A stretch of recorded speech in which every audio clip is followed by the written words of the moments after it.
स्वागत है बच्चों एक बार फिर से आपके अपनी इस मैथमेटिक्स की ऑनलाइन क्लासेज में। महामारी के दौर में एक बार फिर से हमें मजबूर होना पड़ा है ऑनलाइन क्लास के साथ। लेकिन बच्चों, कोरोना चाहे कितना ही गंभीर क्यों ना हो, ये आपके और हमारे इरादों को कभी भी कमज़ोर नहीं कर सकता। अभी आपको जैसे पता है कि 3 मार्च से आपके बोर्ड के एग्ज़ाम जो हैं वो कंफर्म हो चुके हैं, फाइनल हो चुके हैं। तो बच्चों, इसी संदर्भ में जो मेन चीज़ें हैं, जो मेन टॉपिक्स हैं अपने मैथ्स के, जो एग्ज़ाम के पॉइंट ऑफ व्यू से बहुत ज़्यादा इंपॉर्टेंट होते हैं, और ये जो लास्ट के 2 महीने होते हैं एग्ज़ाम के, ये अपने आप में पीछे के 7-8 महीनों के इक्वल या उससे कहीं ज़्यादा इम्पोर्टेंस रखते हैं। तो बच्चों, समझ सकते हैं कोरोना की वजह से वो ऑफलाइन क्लास नहीं हो पाई, लेकिन कहीं ना कहीं वो क्षतिपूर्ति हम लोग इस प्रकार से पूरी कर देंगे। आपको किसी भी प्रकार से महसूस नहीं होगा कि हमें पढ़ाई का किसी प्रकार से लॉस हो रहा है। बस आप अपने दृढ़ इच्छा शक्ति के साथ और संयमित होके और सही तरीके से मोबाइल का यूज करें और अपने सारे टॉपिक्स को पॉइंट्स टू पॉइंट जो है वो क्लियर करने का प्रयास करें। देखो बच्चों, आज हम लोग स्टार्ट करने वाले हैं यहाँ पे 9th चैप्टर, और मैं आपको अब किस प्रकार से पढ़ाने वाला हूँ वो भी मैं आपको बता दूँ। मैं पहले उन सभी एक्सरसाइज को उठाऊँगा जो आपके जिसके क्वेश्चन 6-6 नंबर में आने वाले हैं। 6-6 नंबर के अंदर जो क्वेश्चंस आने वाले हैं, उन चैप्टर्स के जो एग्जाम्पल्स होंगे और जो मेन क्वेश्चंस होंगे वो मैं आपको बताऊँगा। आप अपने डाउट्स भी रख सकते हैं कमेंट बॉक्स में, या मुझे पर्सनली भी आप अपने डाउट्स बता सकते हैं। मैं उन डाउट्स को भी सोल्व करने का पूरा प्रयास करूंगा। और फिलहाल हम लोग स्टार्ट कर रहे हैं यहाँ पे 9th चैप्टर, जिसमें से आपको 2 बड़े क्वेश्चन, यानी कि अथवा में 2 बड़े क्वेश्चन 6-6 मार्क्स के देखने को मिलेंगे। तो बच्चों, आज मैं स्टार्ट कर रहा हूँ यहाँ पे अवकलन समीकरण। तो बच्चों, सबसे पहले मैं इस टॉपिक में आपको बताना चाहूँगा जो 1 नंबर का क्वेश्चन निश्चित तौर पर आने वाला है, और वो होगा यहाँ पे घात व कोटि। घात व कोटि, अवकलन समीकरण की घात व कोटि का यहाँ पर क्या मतलब होता है, तो मैं आपको सिंपली बता दूं। घात व कोटि के अंदर देखिए बच्चों, जैसे मेरे पास यहाँ पे एक अवकलन समीकरण है d² y dx² प्लस में y dy dx, या फिर हम यहाँ पे कोई अचर राशि यूज कर लेते हैं 5, प्लस में यहाँ पे आ जाएगा y = 9। बच्चों, मेरे पास यहाँ पे एक अवकलन समीकरण है, तो मैं सबसे पहले आपको बता दूं कि कोटि यहाँ पे किस प्रकार से परिभाषित होती है। बच्चों, कोटि का सीधा सा मतलब होता है अधिकतम अवकलजों की संख्या। क्या मतलब होगा यहाँ पे? अधिकतम अवकलजों की संख्या। अधिकतम अवकलजों की संख्या।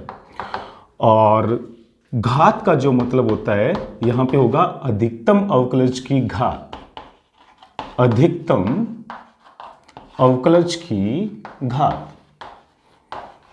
अधिकतम अवकलज की घात जो होती है वही अवकलन समीकरण की घात कहलाती है। देखो बच्चों, यहाँ पे इस अवकलन समीकरण में अधिकतम अवकलज जो है वो 2 बार किया गया है। तो यहाँ पे परतंत्र चर y का अवकलन जो है वो अधिकतम 2 बार किया गया है, इसलिए इस अवकलन समीकरण की जो कोटि है वो तो हो जाएगी 2। और अधिकतम अवकलज वाले पद की जो घात होती है, अधिकतम अवकलज वाले पद की जो घात है, जो कि यहां पर इस केस में 1 दी गई है, तो यहां पे इसकी जो घात है बच्चों वो क्या हो जाएगी? 1 हो जाएगी। तो बच्चों, कोटि में कहीं कोई प्रॉब्लम नहीं आएगी। आपको यहां पे कोटि हर एक अवकलन समीकरण में देखने को मिलेगी। हो सकता है कि यहां पे समीकरण इस रूप में दे रखी हो, y" प्लस में 5" प्लस में 9y' प्लस में y = 7। तो बच्चों, यहाँ पे अधिकतम अवकलज जो है y का वो कितनी बार किया गया है? 3 बार। इसका मतलब यहाँ पे कोटि में कोई भी प्रॉब्लम नहीं है। कोटि जो है वो यहाँ पर कितनी हो जाएगी? 3 हो जाएगी। लेकिन अगर हम बात करें यहाँ पे घात की, तो जो अधिकतम अवकलज यहाँ पे दिया गया है उसकी जो घात है वो यहाँ पर 1 है, इसलिए अधिकतम अवकलज वाले पद की घात ही अवकलन समीकरण की घात कहलाती है। बच्चों, समझने वाली यहाँ पे बात यह है कि घात कभी परिभाषित होती है और घात कभी परिभाषित नहीं होती है। तो सबसे इंपॉर्टेंट बात अगर इसमें कुछ है तो वो यही होगी कि घात कब परिभाषित होगी और घात कब परिभाषित नहीं होगी। उसके बारे में आप ध्यान से समझ लें। घात 2 केस में परिभाषित नहीं होती है। अगर आपके पास यहाँ पे इस प्रकार का अगर कोई पद आ जाता है, जैसे y" प्लस में sin y' बराबर में 9, और अगर आपके पास ये पद आ जाए y डबल डैश e की पावर y डैश बराबर में यहां पे आ जाए आपके पास में 10। बच्चों इन दो केसेस के अंदर मैंने ऐसे दो एग्जाम्पल यहां पे लिखे हैं जिसमें घात जो है वो परिभाषित नहीं है। कौन से दो केस यहां पे घात परिभाषित क्यों नहीं है? कोटि जो है वो दोनों ही केस में यहां पे 2 होगी, क्योंकि यहां पे अधिकतम अवकलज कितनी बार किया गया है? 2 बार। लेकिन यहां पे जो घात होगी वो अपरिभाषित है। क्यों है? क्योंकि यहां पे जो प्रथम कोटि का अवकलन है, y का जो प्रथम कोटि का अवकलन है, पहले एग्जाम्पल में तो वो साइन के आगे कोण के रूप में आ गया और दूसरे एग्जाम्पल में वो घात के रूप में आ गया। तो बच्चों इन दो स्थितियों में घात कभी भी परिभाषित नहीं होती है, ध्यान रखिएगा। इन दो स्थितियों में घात कभी भी परिभाषित नहीं होगी यदि किसी भी कोटि का अवकलज, चाहे वो प्रथम कोटि का हो, चाहे वो द्वितीय कोटि का हो, चाहे वो तृतीय कोटि का हो, अगर वो कोण के रूप में आ जाए और घात के रूप में आ जाए, इन दो स्थितियों में कभी भी घात परिभाषित नहीं होगी। बाकी हर स्थिति में अधिकतम अवकलज की जो घात होगी वही अवकलन समीकरण की घात होगी। अगर बच्चों यहां पे केवल y होता, यहां पे y डैश नहीं हो के y होता, तो इस केस में घात परिभाषित है, क्योंकि कोण के रूप में यहां पे अवकलज नहीं आया है y का, केवल y का पद आया है। यहां पे कोटि तो हो जाएगी 2, जबकि घात जो है वो यहां पर हो जाएगी 1, क्योंकि अधिकतम अवकलज की जो घात है वो यहां पर क्या है? 1 है। तो बच्चों आपको यही दो बातें यहां पे ध्यान रखनी है कि कोटि तो हमेशा परिभाषित होती है, आपको सिंपली क्या चेक करना होता है कि y का अधिकतम अवकलन कितनी बार किया गया है, और घात जो है वो इन दो स्थितियों में परिभाषित नहीं होगी, अगर वो कोण के रूप में आ जाए अथवा वो घात के रूप में आ जाए। बस आपको इन्हीं दो बातों का यहाँ पे ध्यान रखना है। अभी हम लोग 9.1 के कुछ महत्वपूर्ण एग्जाम्पल्स करेंगे और इसी प्रकार एग्जाम्पल करते करते कुछ महत्वपूर्ण क्वेश्चंस भी प्रश्नावली से उठाने वाले हैं। देखो बच्चों यहाँ पे ये तो है प्रश्नावली 9.1 का एग्जाम्पल नंबर फर्स्ट, जिसमें 3 पार्ट आपको दिए गए हैं और आपसे घात और कोटि पूछी गई है।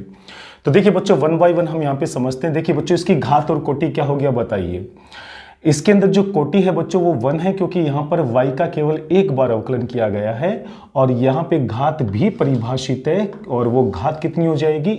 इसी अवकलज की जो घात है वो यहाँ पर 1 है, इसलिए यहाँ पे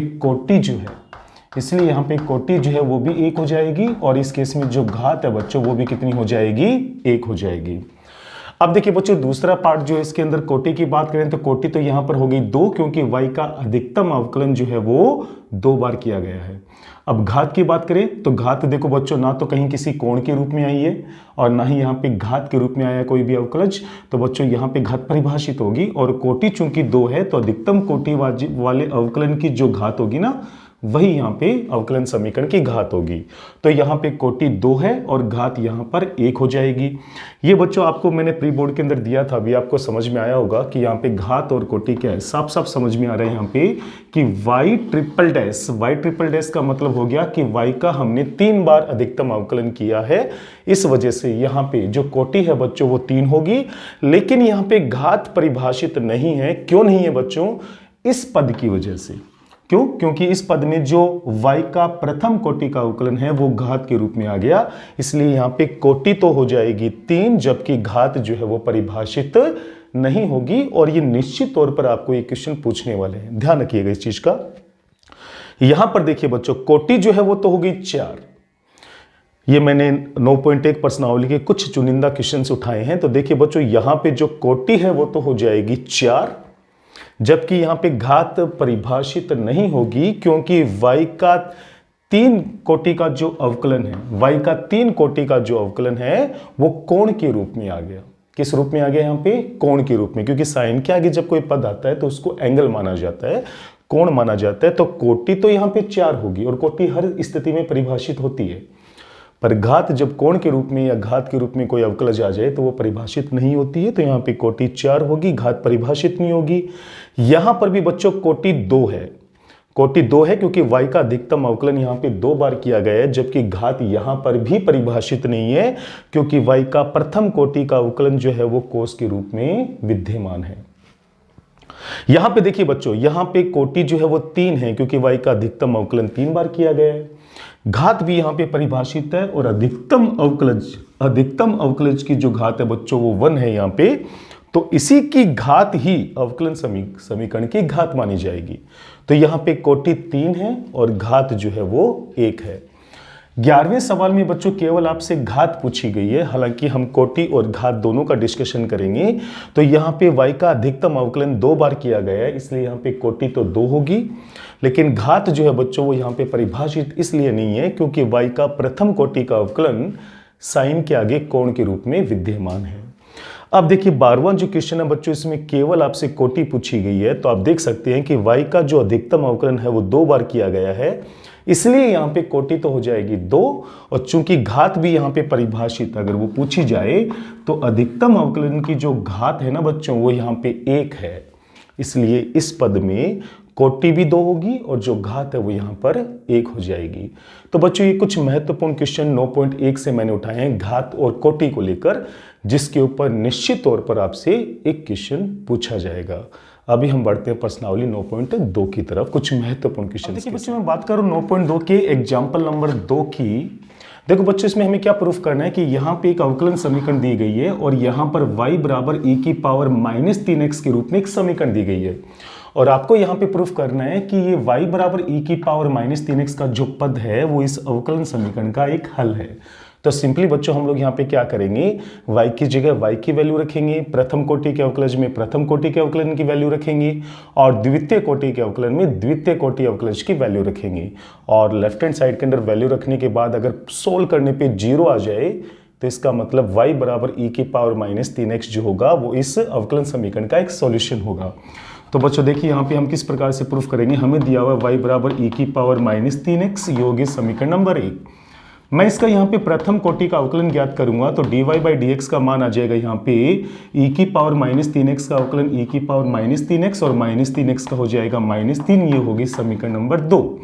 जब मैं इसका द्वितीय कोटि का अवकलन ज्ञात करूंगा तो देखिए बच्चों यहाँ पे आएगा -3, तो यहाँ पे अचर राशि है, e की पावर -3x का अवकलन हो जाएगा e की पावर -3x और वापस -3x का हो जाएगा -3। तो कुल मिलाकर -3 को -3 से गुणा करेंगे तो प्लस का 9 इंटू e की पावर -3x। तो बच्चों हमें लेफ्ट हैंड साइड में जो जो वैल्यू की रिक्वायरमेंट थी वो सारी वैल्यू मैंने यहाँ पे निकाल ली। d²y/dx² प्लस का dy/dx माइनस का 6y। तो देखो बच्चों यहाँ पे द्वितीय कोटि अवकलज की वैल्यू तो है 9 e की पावर -3x, प्रथम कोटि अवकलज का मान है -3 e की पावर -3x, और y वाले पद को जब -6 से गुणा करूंगा तो ये हो जाएगा -6 e की पावर -3x। तो आप चेक कर सकते हैं 9 e की पावर -3x और -6 और -3 जो है वो भी -9 e की पावर 3x हो जाएगा, -3x हो जाएगा। दोनों समान पद हैं, बीच में माइनस का सिंबल है, इसका मतलब इनका जो सॉल्यूशन है वो कितना आएगा 0, जो कि राइट हैंड साइड के इक्वल है बच्चों। इसका मतलब ये हुआ कि y बराबर e की पावर -3x जो है वो इस अवकलन समीकरण का एक सॉल्यूशन होगा। देखिए मैं बच्चों प्रश्नावली 9.2 का छठा सवाल मैं आपको बता रहा हूं। हमें यहाँ पे दिया हुआ है y बराबर में x sin x और हमें प्रूफ करना है कि ये इस अवकलन समीकरण का एक सॉल्यूशन होगा। तो देखिए बच्चों हल के अंदर आप देख पा रहे हैं अवकलन समीकरण में यहाँ पे y डैश आया, इसका मतलब आपको इसका प्रथम कोटि का अवकलन करना होगा। तो जब मैं इसका प्रथम कोटि का अवकलन करूंगा जिसको मैं यहाँ पे y डैश से प्रदर्शित करूंगा तो मुझे यहाँ पे फर्स्ट और सेकंड का रूल लगाना पड़ेगा।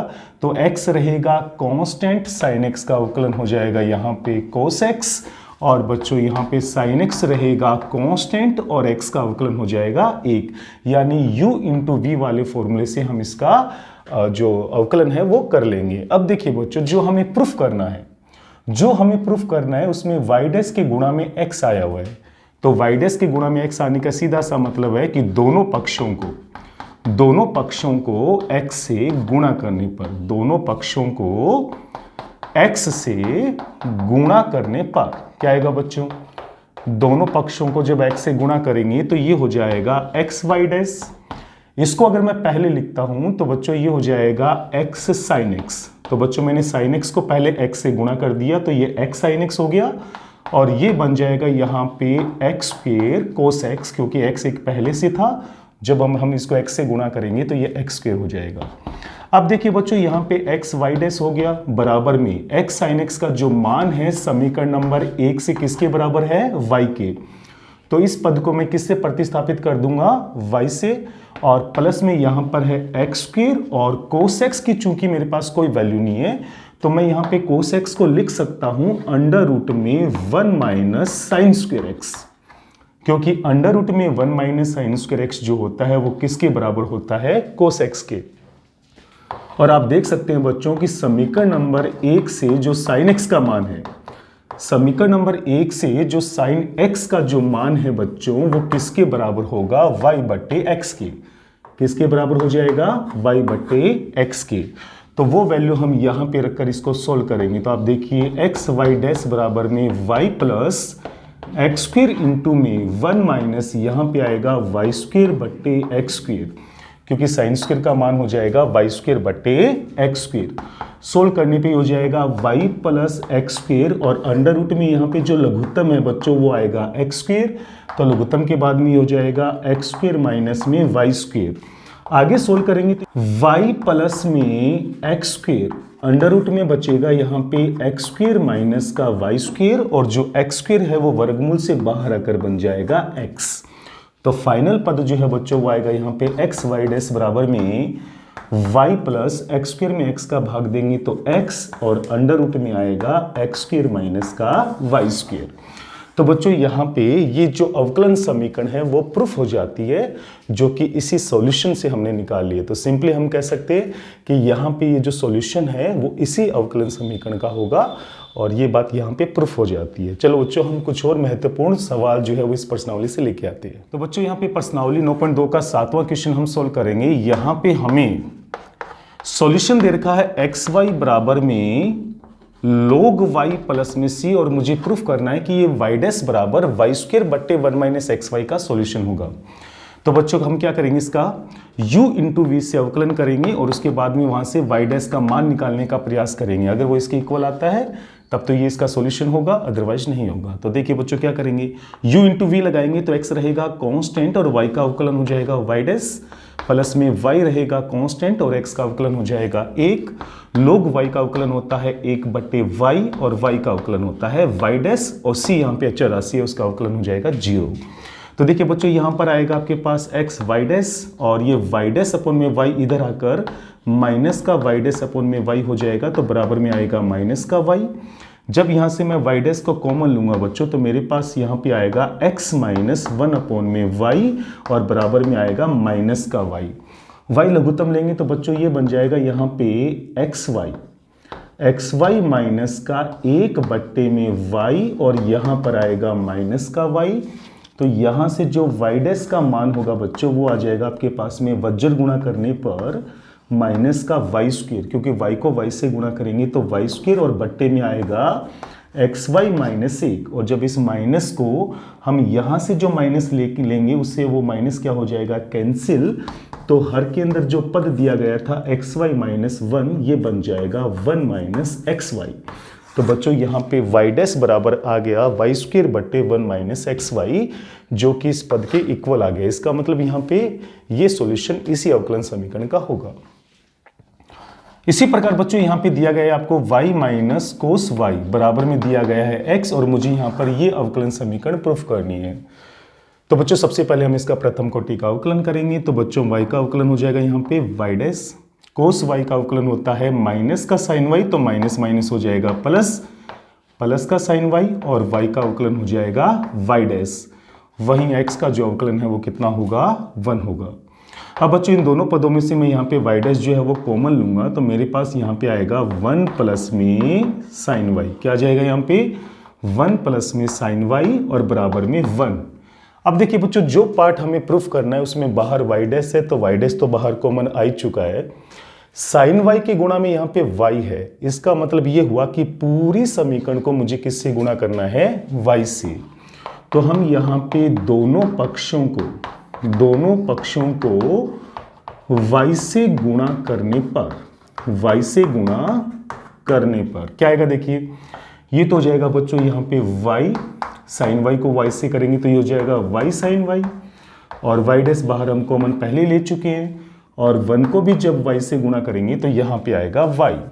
अब देखिए बच्चों, समीकरण नंबर 1 से हम y का मान निकालेंगे तो y का जो मान आएगा वो आएगा x प्लस कोस y, जो कि हम यहाँ पे प्रतिस्थापित कर देंगे तो ये हो जाएगा यहाँ पे x plus cos y, plus में दिया हुआ है y साइन y, और यहाँ पे आएगा y डैश बराबर में y, और ये हमने यूज किया है यहाँ पे समीकरण नंबर 1 से। जो y का मान था वो था x प्लस में कोस y। अब आप देख सकते हैं बच्चों कि यहाँ पे जो समीकरण आई है उसमें वही पद आए हैं जो हमें प्रूफ करने हैं। y साइन y के स्थान पे y साइन y, कोस y का पद भी हो गया, x भी हो गया, बाहर गुणा में y डैश भी हो गया, और इक्वल्स टू में यहाँ पे y भी हो गया। तो इसका सीधा सा मतलब यही होता है कि ये जो अवकलन समीकरण है इसका सॉल्यूशन इसी रूप में विद्यमान होगा। का मैं यहाँ पे 10वां क्वेश्चन आपको बता रहा हूँ, जिसमें मुझे y बराबर क्या दिया हुआ यहाँ पे, y बराबर अंडर रूट में a square minus x square को इस अवकलन समीकरण का हल यहाँ पे प्रूफ करना है। तो देखो बच्चों, यहाँ पे हम इसका प्रथम कोटि का अवकलन करेंगे तो y का प्रथम कोटि का अवकलन हो जाएगा dy बट्टे dx, रूट ए स्क्वायर माइनस एक्स स्क्वायर का अवकलन हो जाएगा 1/2 रूट ए स्क्वायर माइनस एक्स स्क्वायर, और ए स्क्वायर माइनस एक्स स्क्वायर का हो जाएगा माइनस का 2x। क्या हो जाएगा यहाँ पे, माइनस का 2x। अब देखिए बच्चों, 2 से 2 क्या हो जाएगा, यहाँ पे कैंसिल हो जाएगा। वज्र गुणा करेंगे तो यहाँ पे रूट ए स्क्वायर माइनस एक्स स्क्वायर का जो गुणा है वो तो हो जाएगा dy बट्टे dx से, और बराबर में बचेगा केवल माइनस का x। समीकरण नंबर 1 से रूट ए स्क्वायर माइनस एक्स स्क्वायर किसके बराबर है, यहाँ पे y के बराबर। तो यहाँ पे जैसे ही मैं y प्रतिस्थापित करूंगा तो ये हो जाएगा y dy बट्टे dx, और बराबर में हो जाएगा माइनस का x। तो माइनस एक्स को जब इधर लेके आएंगे तो बच्चों ये समीकरण बन जाएगी x प्लस वाई dy बट्टे dx, और बराबर में हो जाएगा 0। तो बच्चों यहाँ पे इस हल से हमने ये समीकरण प्रूफ कर दी, यानी कि ये हल जो है वो इसी अवकलन समीकरण का माना जाएगा।